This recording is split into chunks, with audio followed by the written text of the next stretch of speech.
Le père de la vénérable Tzu Chang, première abbesse du centre Foguanshan de Taipei, était originaire de Yilan. Il y a plusieurs dizaines d'années, je lui ai demandé de venir à Kaohsiung pour nous aider. Un jour, il s'évanouit et cracha du sang.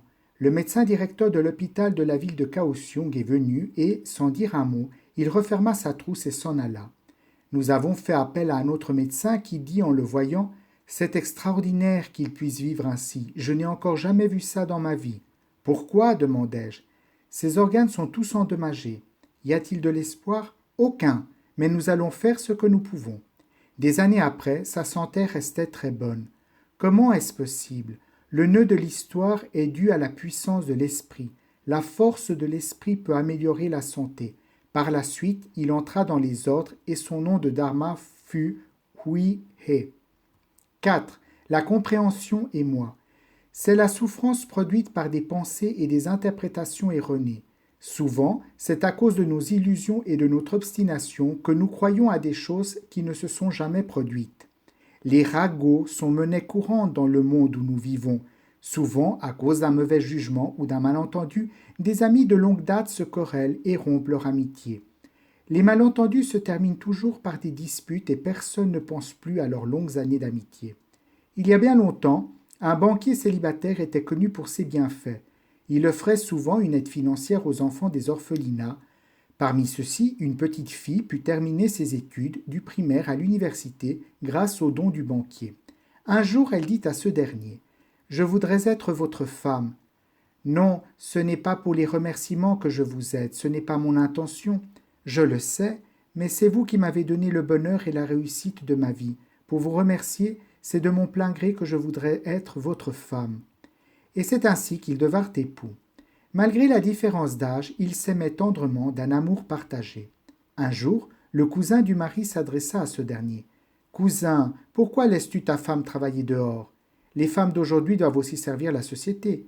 Mais tu sais, je l'ai souvent vue se promener avec des jeunes gens dans les parcs et au cinéma. Merci de me le dire, mais je ne te crois pas. L'esprit libre, il se dit: Ma femme est avec moi de son plein gré. Comment cela serait-il possible? Quelques jours plus tard, ils furent invités à un mariage, mais le mari ne se sentait pas dispos, et il dit à sa femme: Je me sens fatigué aujourd'hui, vas-y seul pour nous deux. Bon, repose-toi bien à la maison, j'y vais. Étant seul à la maison, il fit un peu de rangement dans la chambre, et il trouva sous l'oreiller de sa femme un petit miroir.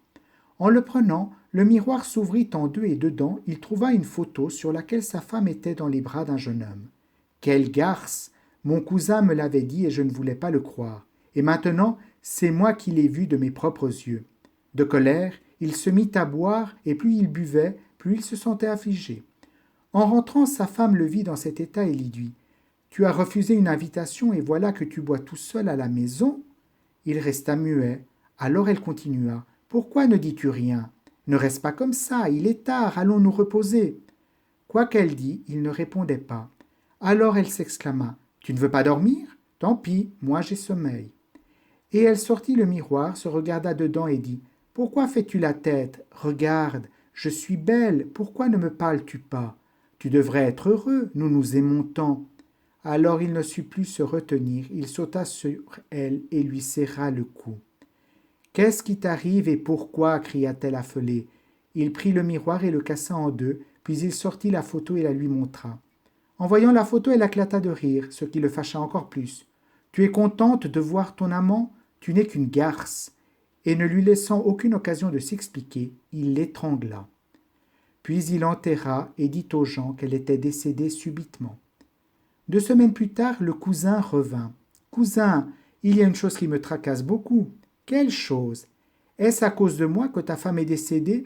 Non, pas du tout, tu n'as rien à y voir. Je veux te faire une confession. Ta femme était une bonne personne, et elle était si belle. Je lui faisais la cour, mais elle me refusait toujours. Alors j'ai voulu me venger, mais je regrette beaucoup. L'aurais-je tuée à cause de ce que je t'ai dit? Non, n'y pense plus. Tout cela n'a rien à voir avec toi, dit le mari qui n'éprouvait aucun remords. Quelques jours plus tard, le facteur apporta une lettre destinée à sa femme. Elle est déjà décédée et qui peut encore lui écrire? Se demanda-t-il. Il ouvrit la lettre et lut. Chère May, 5 longues années ont passé depuis la soirée de célébration de notre graduation des études secondaires. Je suis moi-même mère de 2 enfants et il paraît que toi aussi tu as fini tes études universitaires et que tu t'es mariée. Te rappelles-tu, ce soir-là nous avons présenté une pièce de théâtre où tu jouais le rôle de la jeune fille et moi celui de son soupirant. J'ai collé la photo derrière le miroir que je t'ai offert en souvenir. Est-ce que tu l'as encore? J'avais pensé attendre 10 ans pour te le dire et revivre avec toi les heureux moments de notre jeunesse. Mais la vie passe vite et en 5 ans, le changement est si grand. Alors, si tu as gardé ce miroir, ouvre-le. La photo est à l'intérieur.